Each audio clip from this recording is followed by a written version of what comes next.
We play for keeps, Cuddy. You ain't heard about the huddle fire with no with D-Lane. We tryna get it off the muscle. Walters caught the pick and ran it back without a tussle. Blow the whistle, coach is trying to get back to the huddle.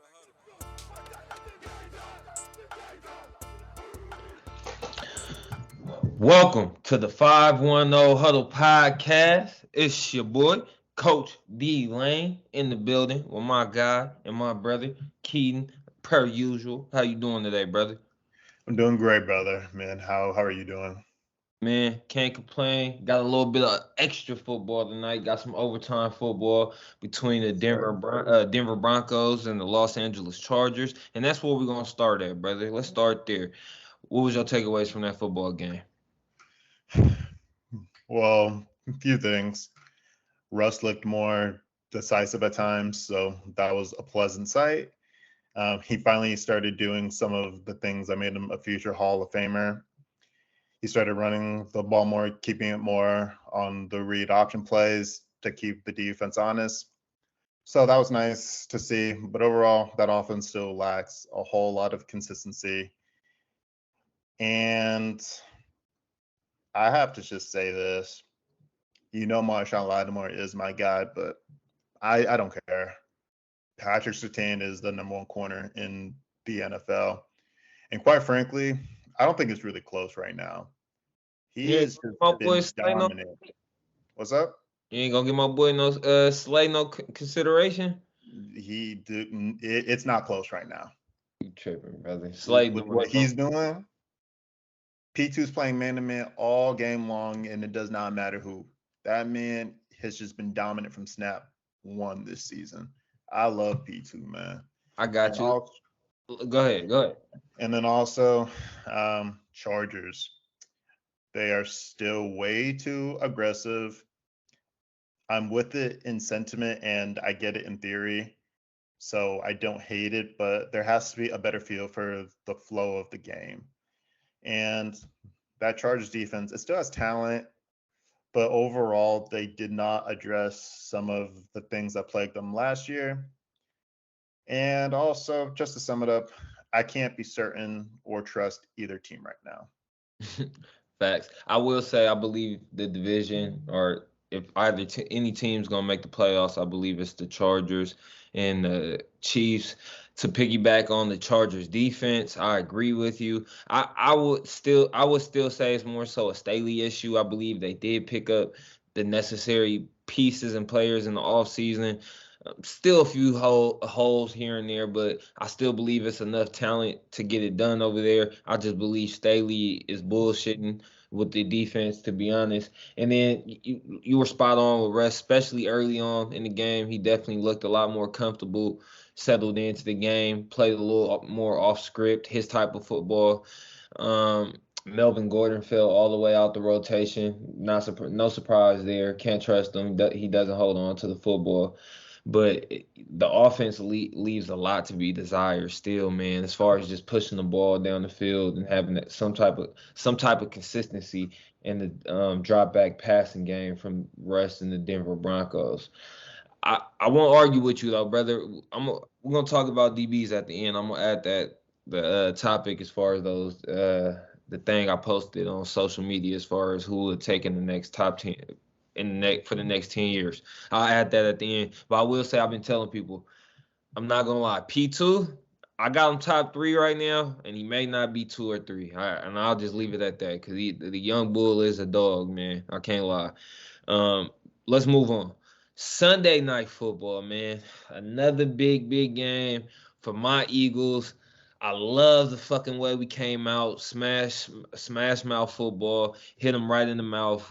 You could tell our guys were just better than their guys. We schemed them as well. I'm not sure if that was Troy Aikman or whoever was announcing that game, but they kind of hit it spot on with my Eagles as far as our stall outs in the second half. And I believe it's nothing on Hurts. I believe he managed the game very well. I know his stats weren't very gaudy, but if you watch the game, he managed it pretty well. It's a coaching thing, man. Man, in the second half, as far as like you've been saying, brother, we don't run the fucking football enough. We get too pass happy and want to display our new weapons we got, which is fine. But it's like we still need to be leaning on the run, be run first and play action, heavy play action and RPO game, and then the 5-step drop. The 5-step drop should not be a priority in our offense. And that's what I really got to say there. Our defense did their thing. Oh, and as far last thing on stalling out, we have a young OC, so that's what Troy Aikman or somebody said, and they was like, he's coming out scripting well so far to start every game this year, but we all know what, especially in football, more than probably any other sports, second half adjustments are critical. And right now we're just not seeing a lot of second half adjustments from our football team right now, especially offensively. I mean, Chris Collinsworth said it best, and that's something that I said coming into the year. The Eagles are probably the most talented team in the entire league. It was Collinsworth. That's who was announcing? Yeah. Got you. Everything you said is what I was going to say. Your team is built to run the football. As long as they stay with the run and do heavy play action, they'll win more than they'll lose. I'm still not, I'll leave that for later. But to sum it up, their defense is awesome. I think that speaks for itself. And shout out to Slay and Bradbury. They're definitely the best tandem of corners in the entire league right now. And then to go on to the Cowboys, I think they'll be just fine. I do wonder about CeeDee Lamb being a true number one option or not, especially when they let Amari Cooper go to Cleveland for basically nothing. And I do think Tony Pollard needs to be featured more. He is their most explosive player on offense, and he's their one true game breaker. And also, I think their defense is going to be fine, but the one thing that's kind of been showing up all year, but they've had leads, so it hasn't really plagued them, is they're not great against the run. I think against teams like, let's say, against San Francisco again, they can definitely be run on. Honestly, if you guys just kept running the ball, I don't think it would have gotten as close as it did. So that's just something to keep an eye out for. But overall, a win's a win, and they were dominant for the most part. So shout out to the Eagles for keep proving me right. Facts. Appreciate that, brother. My last point on that game, I will shout out the Cowboys. They did come out in the second half. They could have folded, but they definitely came out swinging. I thought we might have was going to put 40 on the board, but they definitely came out swinging and fought back. So that was definitely something to hone in on and keep an eye out for, because they definitely fought back and they will be dangerous with Dak. But I still believe we beat them with Dak as well. I think somebody said Dak wouldn't have made those turnovers. I believe we still could. I still probably not, but the Eagles are better. We could have got at least one for sure, and maybe even two off Dak. It ain't like he fucking Aaron Rodgers with the pill. Eagles are just better. Yeah. Let's move on, man. The Bills at Kansas City. Possibly the game of the year, man, that we were all waiting on, and it played out as expected. As far as, and it's played out how it has the last few times they played each other. As far as who gets the football last, man, this was a great game. Identical team stats across the board as far as passing yards, first downs, time of possession. And I really want to tip my hat to the defenses as well, man. We all thought this would be most people thought it'd be a high scoring game, but both defenses really came out and showed their ass, especially my guy Leslie Frazier and the Buffalo Bills, man, dealing with injuries ever since week 1 for real. And he's still been making it happen on the back end. Poyer, a dog. He couldn't even fly on the team playing with the team because he wasn't cleared to fly because of a rib injury. So he hired a car service to drive him to the game, played and got the W and drove back. Dog, man. So I just got to shout out the Buffalo Bills, their defense, Von Miller, and Leslie Frazier. I mean, this game had two aliens at quarterback. Both made stellar plays, but both were uneven at times. But I think that's more so to both defenses. Kansas City's defense is not statistically great, but they have playmakers, and that's what I was betting on this year. And they're still not healthy either. So, but at the end of the day, this is an AFC Championship game preview. These two teams are definitely on a collision course, and I don't think it's even close. Something monumental would have to happen for both of these teams to not be in that game. The Chiefs had ample opportunities to put them away, but didn't. Some of that was play calling, some of that was decision making by Pat, which is rare, and some of that was breakdowns on the offensive line, but also like I said, the defense has stepped up. Also, last thing for this, both teams should make signing Odell Beckham a huge priority. I think he'll help change the fortunes for either team. So that's all I have to say on that. But it's two great teams, and these are the two best teams in football, and these are the two best quarterbacks in football. And it's really, as far as quarterbacks goes, it's not close. I don't want to hear anything else about anyone. Herbert, Burrow, Lamar, I don't care. The GOAT and Brady, Rodgers, doesn't matter. These two, and it's not close.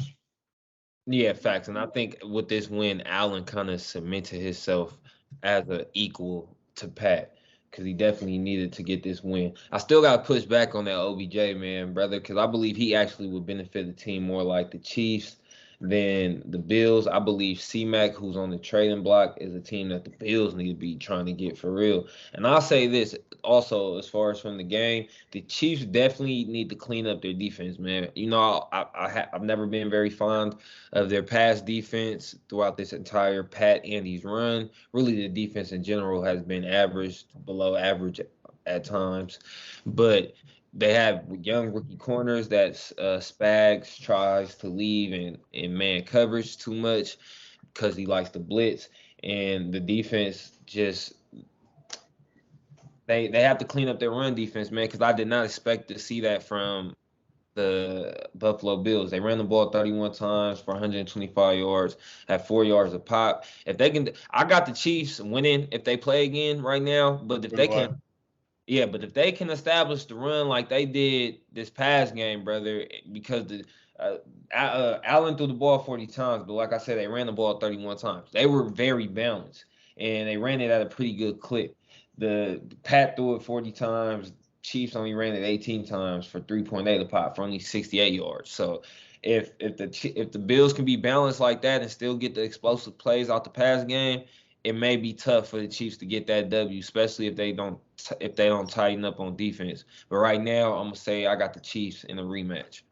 I definitely have the Chiefs because they're just going to get healthier. I mean, their two best corners have been on IR this entire season. So Bills, their defense gonna get healthier.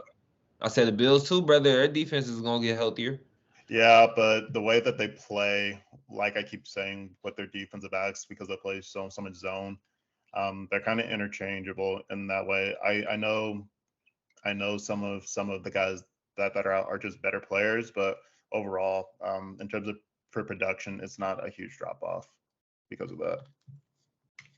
Got you. You got anything else for this game, brother? No. We can talk about this game all day, so let's move on. Facts. Let's move here. Let's talk about the young sophomore quarterbacks. It's 5 quarterbacks that we want to talk about from last year's class, the highly touted quarterback draft class coming into last year. They're struggling right now, man. A lot. All of them are pretty much struggling right now. Mac Jones may lose his spot to Billy Zapp. Zap attack right now is happening in New England because Mac Jones is starting to turn the ball over. You can't do that. You cannot do that with Bill Belichick. He hates turnovers. All defensive coaches really fucking hate turnovers. Zach Wilson just need to see some more consistency out of him, man. I still believe he has the highest ceiling and can be the best out of this group, but he just has to put it all together because he does have talent around him on both sides of the football, and that team is for real. So I like that team, and I think he can only go up and get better. But I want to see more consistency out of Zach Wilson. Trey Lance, he's hurt, man. We talked about him a bunch in the first couple of games when he did play. So y'all know how I feel about him. Lawrence started off hot. I don't know what's going on with him and Dougie P right now. Same thing with Mac. He has the same issues Mac Jones has right now, just turning the football over way too fucking much. So Trevor's has to clean that up. The talent is still there. I would like to see how they finish out the year, but it seems like they cooled off a little bit and teams have caught up to the Jags. And then lastly, for me, I touched on this last week with Fields. He just kind of reminds me of Jalen Hurts last year in Jalen Hurts' first full year to start. As far as, the situation around him isn't ideal. Not many weapons. The O-line isn't great. So it's kind of hard to judge him, grade him. But you would like to see a little more polished presence in the pocket and not try to be so quick to tuck it and leave if your first read isn't there. So it's a lot left to be desired from all these quarterbacks, to be honest. And I know you got a lot to say, brother. So that's my spiel. I'm gonna let you take the floor on this. Go ahead. I don't have a lot of disagreements. I mean, the overall theme with this class is uneven and very incomplete. You see the raw talent and tools, but there's zero consistency with their play. Let's just go one by one. Trevor Lawrence, ball handling, decision making, those two things to me are issues. He's cleaned up his mechanics a lot, so he's more of a machine throwing, and he looks the part. I think that's the biggest thing with some of these young guys. It's just looking the part, and he looks the part. Zach Wilson, it's like what you said. It is consistency, and a lot of that stems from his decision making. He has a lot of faith in his arm, which he should, because it's awesome. But he doesn't have an actual laser beam, which I think he sometimes thinks that he has.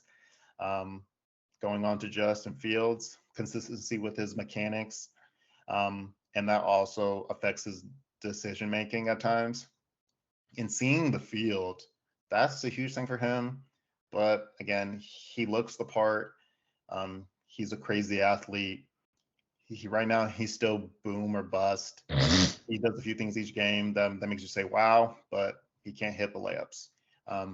Steph Curry, not only because he can make 30-foot plus threes, but also because he makes the easy ones. He kills teams with those easy ones. And Fields, he's not doing that yet. Mac Jones, I mean, physically to me, he looks much more impressive than last year. I think his decision making has taken a step back, like you said, but not all that is on him. I do think part of that is the talent around him, and also the new offensive coaching philosophy.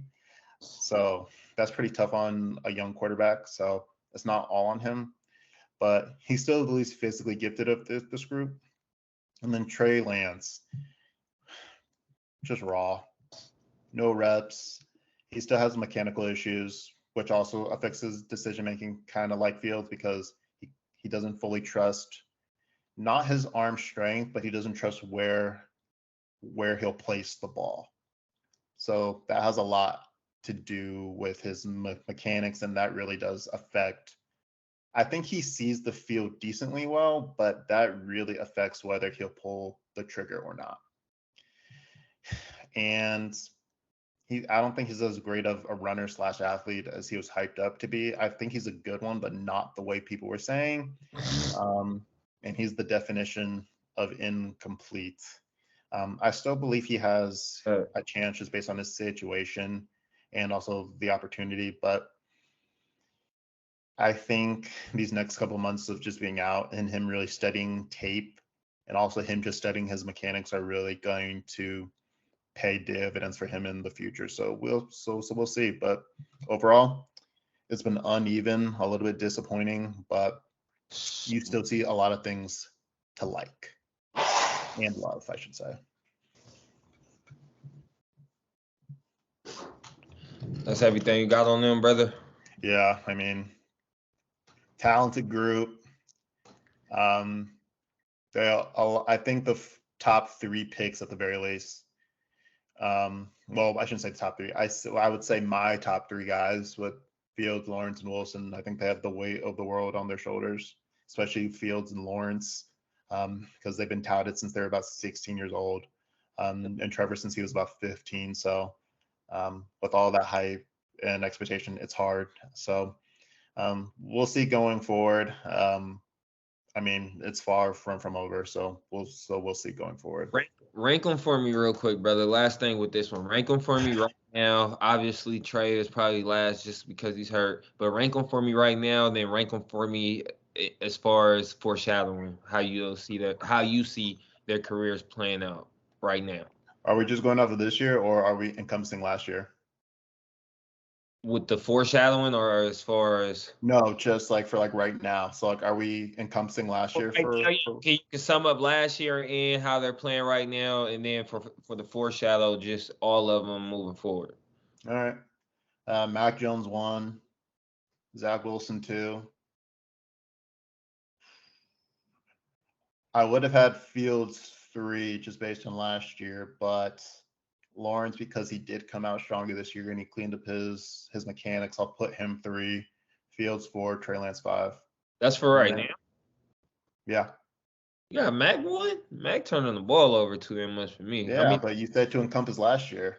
Okay. Oh, yeah. Well, yeah. Go ahead. And he was really good last year. And yeah, he was. I like. And but going forward, it's tough. Fields to me, he still looks the part the most, and he has the most physical gifts. So for me, Fields 1, Wilson 2, Lawrence 3, Trey 4, Mac Jones 5. Just because he's the least physically gifted doesn't mean he'll be a bad player, but you know me, I like to bet on tools and physical gifts. Got you. Let's touch on our Flaming Five real quick. We went 3-2 last week, man. Let's start here with one of our locks, man.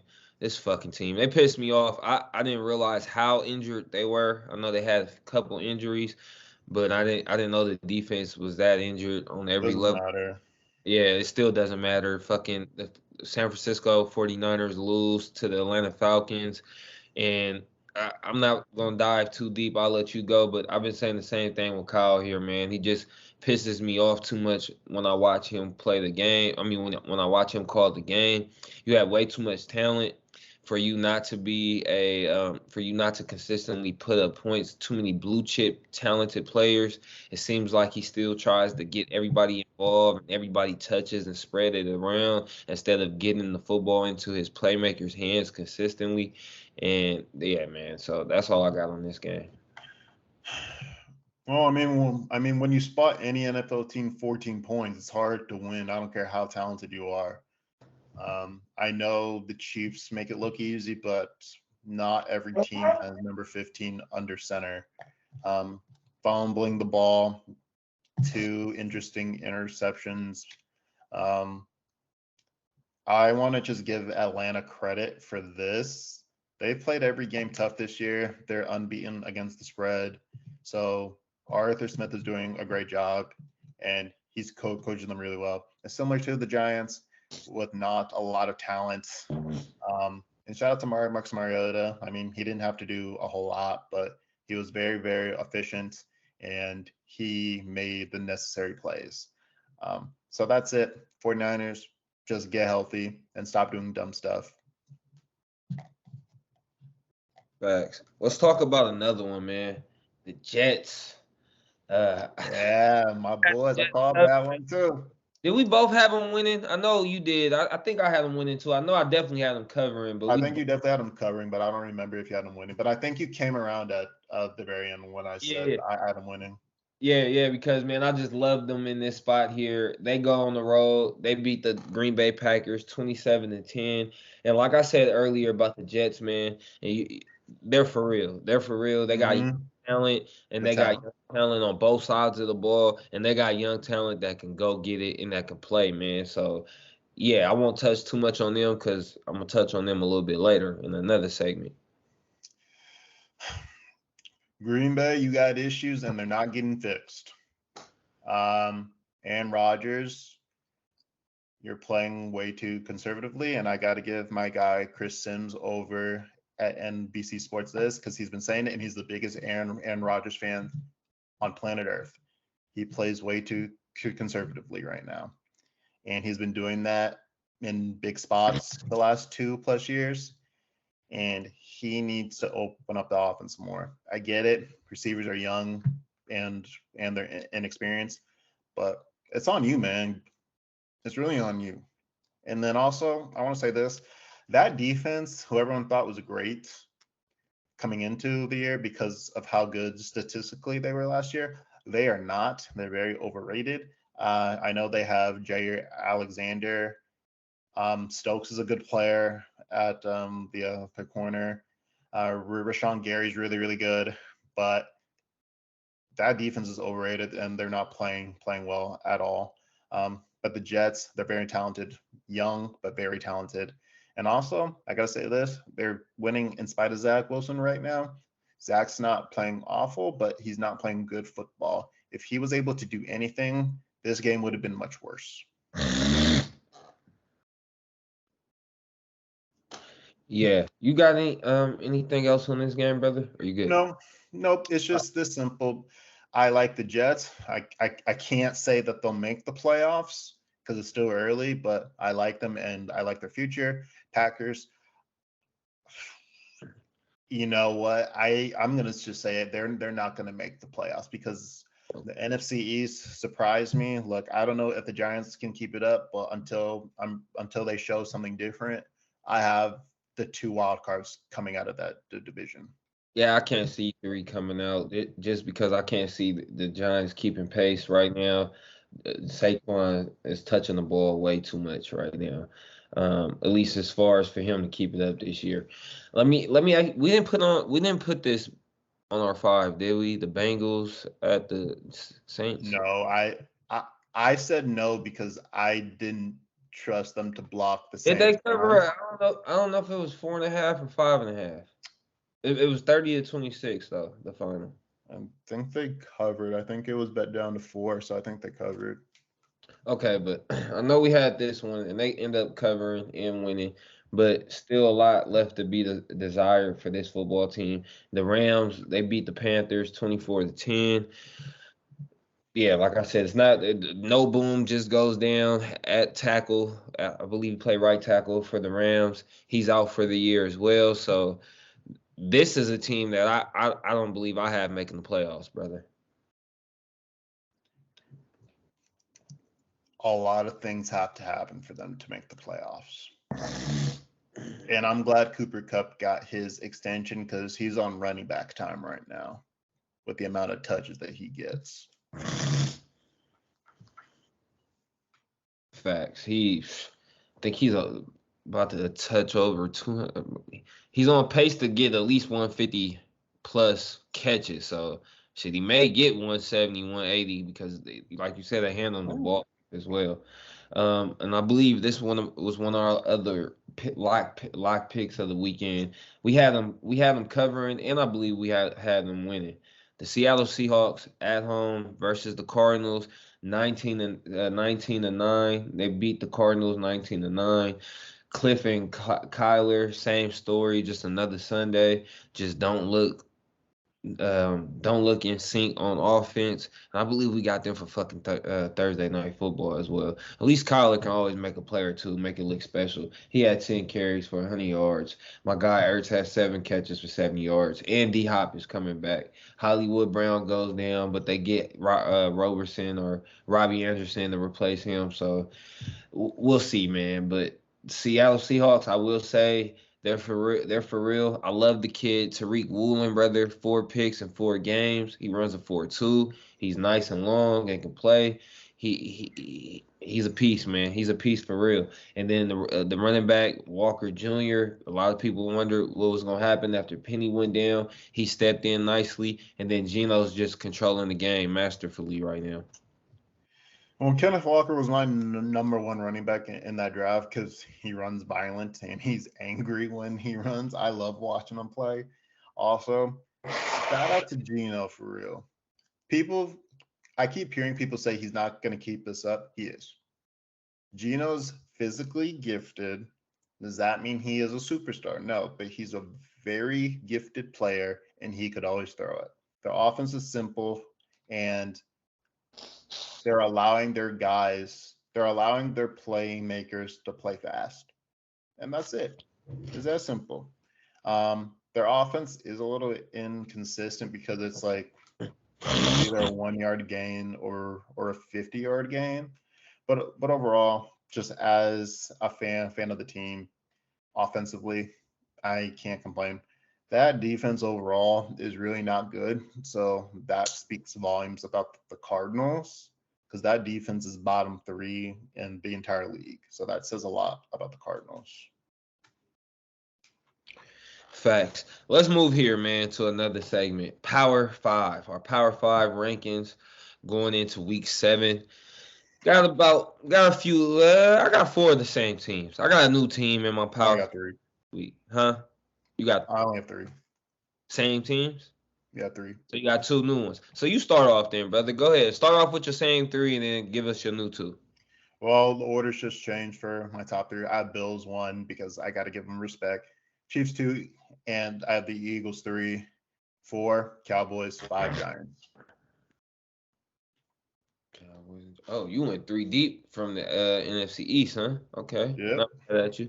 Not mad at you. I got to give them respect. Go ahead. Yeah, I got the Bills 1. Same thing you said. Got to give the team their credit. They knocked off the Chiefs. I got my Eagles number 2 just because the Bills did beat the Chiefs and my team is still undefeated. I got KC number 3 right now. And then I got the Jets, man. I got the Jets bumping up from 5 to 4. I had to put the Jets in there because I love the road win versus Aaron Rodgers and the crew. That's still Aaron Rodgers and your young football team. And for you to win in that type of fashion, I got to tip my hat to you. Like I said, brother, I love the way they're going to be dangerous for a few years to come if Wilson can put the shit together, okay? Mm-hmm. You just put it together. Because it's the talent, the Breece Hall kid is for real. He might. I told you, brother, I had him as offensive rookie of the year. He got a good chance right now. He putting together some nice games lately. All right. And then lastly, I had to tip my hat and give some respect to the Cowgirls, man.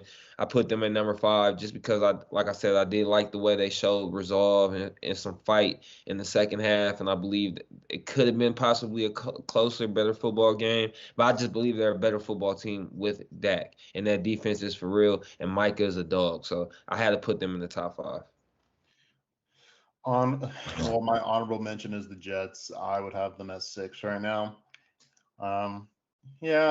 49ers, still love you, but talk to me when you're healthier and you stop doing dumb stuff. Facts, man. Show a little fucking consistency. Let's move here. Most fun to watch.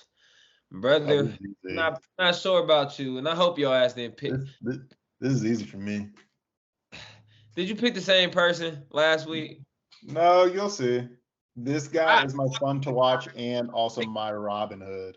I picked a guy that I think you picked like 2 or 3 times already. I picked Josh Allen. And you really could have flipped a coin from this game because Pat did some amazing things as well. But I wanted to give some credit to Josh Allen going on the road into Arrowhead, a tough environment, winning that football game versus Pat and Andy. I wanted to give him most fun to watch. Especially that last drive he put together, man. That hurdle to move the sticks. He's just a dog, bro. He's a dog. 12 carries, 32 yards, 27 for 40, 329 yards, and 3 touchdowns, no interceptions. This guy is my Robin Hood and fun to watch. It's Quinnen Williams. he coming out of Alabama. Some people thought he could have been the number 1 overall pick in that draft over Kyler. But he fell to 3. His first 3 seasons, they weren't bad, but definitely was not what people expected. I think people were thinking that he would be a young Ndamukong Suh when he first came into the league, or at least have the impact of what Aaron Donald did this year. He's going to make the Pro Bowl, and he might finish an All-Pro this year, dude. I love Quentin Williams. He's showing why he was the 3rd pick in the draft this year. So I'll just shout out to him.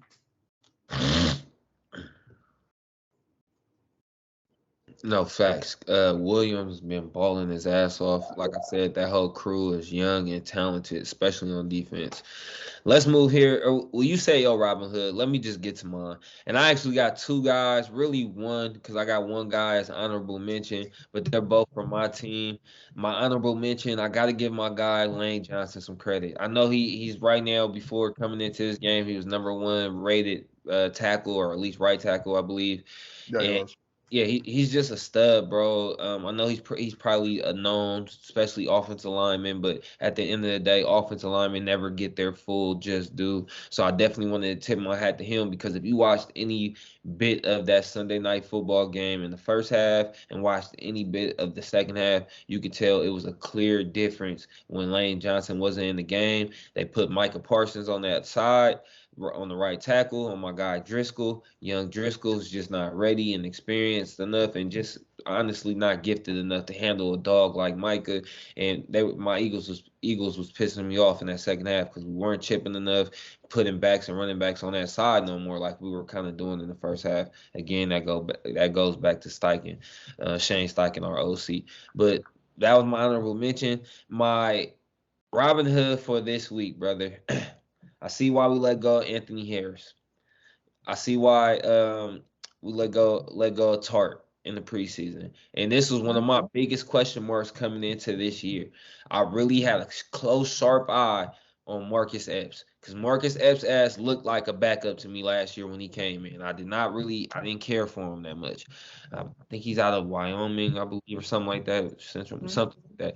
But he's making plays. Him and CGJ, Chauncey Gardner Johnson has like 2 or 3 picks in the last couple of games. They're balling on the back end. My guy Marcus Epps has 33 tackles right now with 3 PBUs, and he's breaking on shit, and he's coming down and tackling, man. So I had to give that guy some love, brother, and make him my Robinhood. All right, sounds good. All right, last two right here. Real quick, who you got for Thursday night football, man? Like we said, this is a fucking. Yeah, I believe it's not as much of a stinker as the last 2 games, but I'll take the Saints.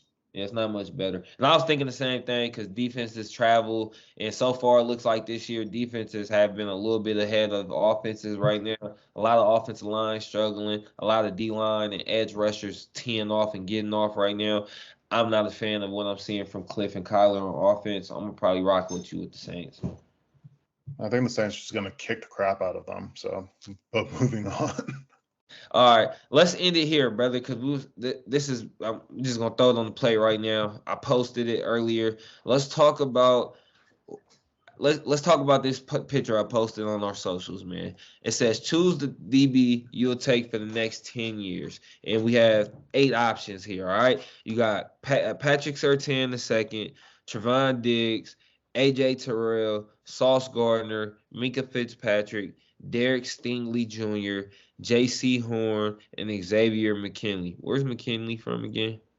He's from Bama. Bama? Hmm? He a rookie this year? No, this is 3rd year.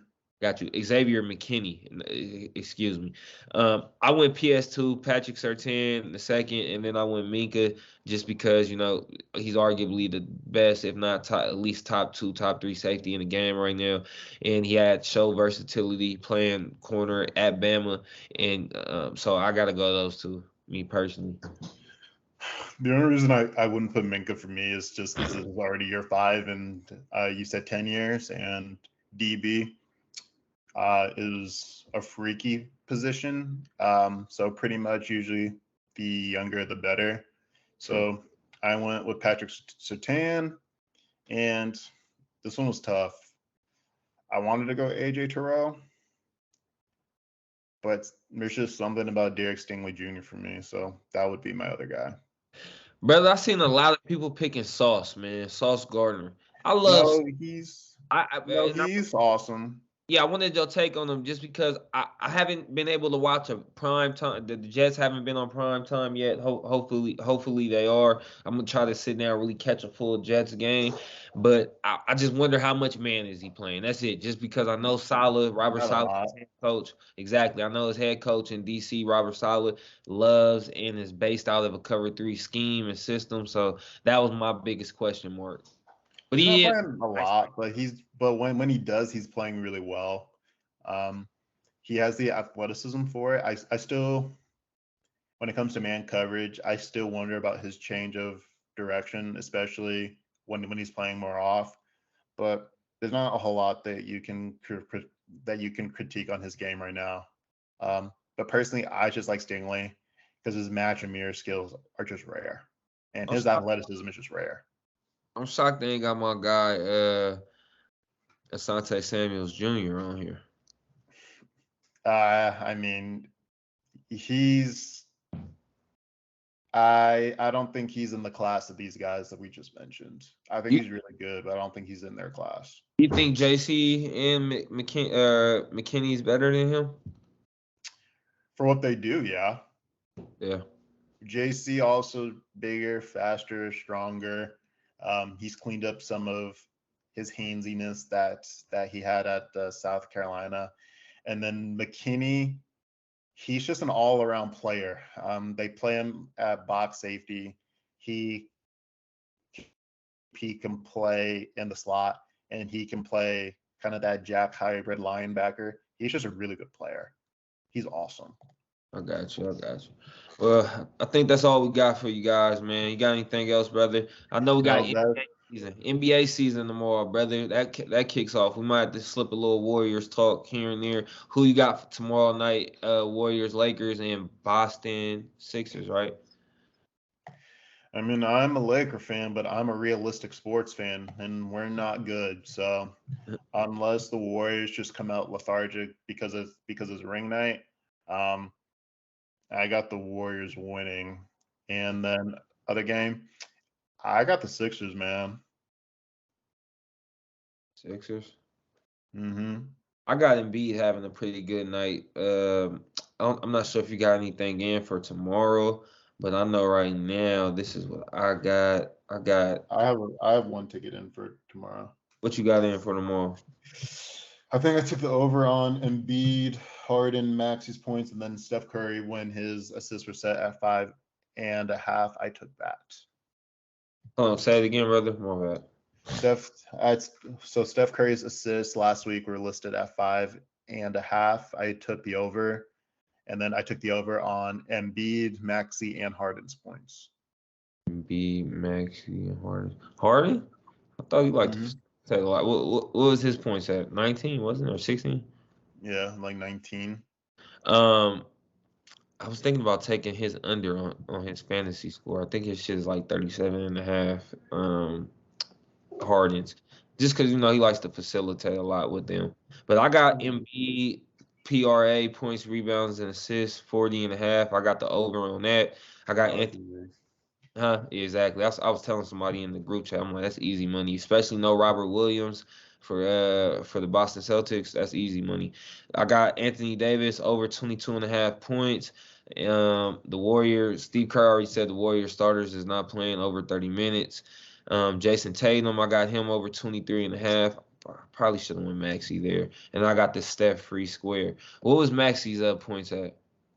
I think it's down to like 17.5 or 18. I like Maxey's game. I really like his game. Why? I love his game. Brother, I am interested to watch. I hope he's healthy and playing tomorrow. I am interested to see the Boston Celtics with Brogdon, because I felt like he was more of the mold of point guard they kind of needed in the playoffs last year versus a pit bull and a dog and Marcus Smart, who I like. But I like the Brogdon pickup. What you think about that? I love that pickup for them. I think people are on the Celtics now just because of the Ime Udoka suspension. But they're still going to be one of the three best teams in the East. I think it's going to be Milwaukee then and Philly, Miami a close fourth. But the Celtics, my only thing is this: if Chris Middleton's healthy, I do think, and if they meet the Celtics in the playoffs, I would take the Bucks because there's no answer for Giannis. And as far as with the Celtics, do you think they're starting Brogdon or are they starting Smart? No, I think they're going to bring Brogdon off the bench. I like it the other way around, me personally.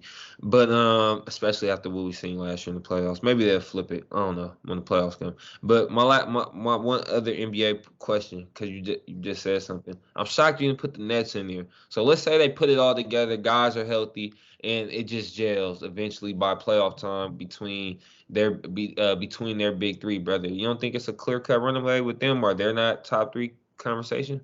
Contenders? I want to say that, but Kevin Durant has played 90 games in the last 3 years. Kyrie Irving's played like 95. I'm saying if they're fully healthy though, brother, or if they're healthy going into the playoffs and they gel by the end of the season. I mean, it could work, but I mean, at the end of the day, Ben Simmons is too proud and stubborn to change anything about him. So I'm just fouling his ass to disrupt their flow. I hope they just put his ass in the dunker spot. I think he could be real benefit or pretty good for them if they that or and letting them bring the ball up and facilitate offense. But I like him in the dunker spot. I'm still fouling him. Yeah, that too. Because I like the point guard they have. I'm not sure if they brought him back, number 1 or whatever, the guy that wore the headband. I mean, look, offensively, they're going to be great. I mean, and Ben is going to bring a lot of defensively. Would you put him at? Would you put him at the dunker spot, or would you let him bring the ball up too, Ben? Both. Yeah, you both. let Ben just do whatever.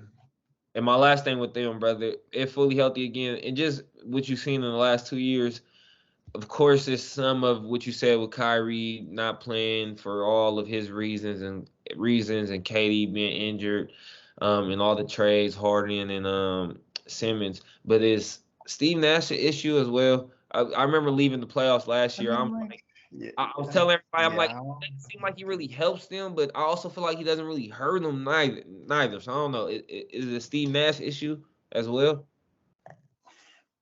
A little bit, but I mean, he's not the reason they haven't won.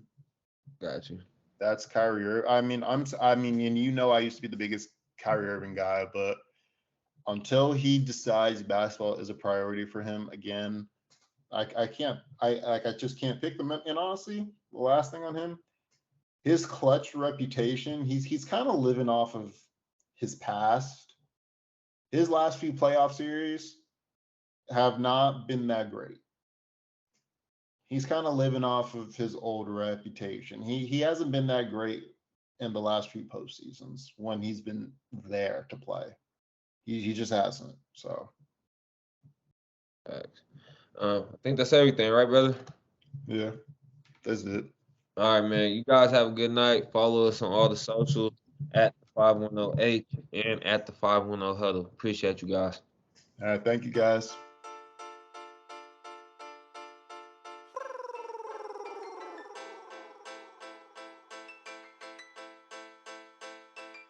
We play for keeps, Cuddy. You ain't heard about the Huddle 510 with D-Lane. We tryna get it off the muscle.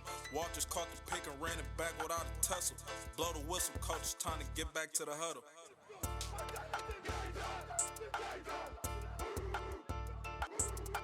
Welcome to the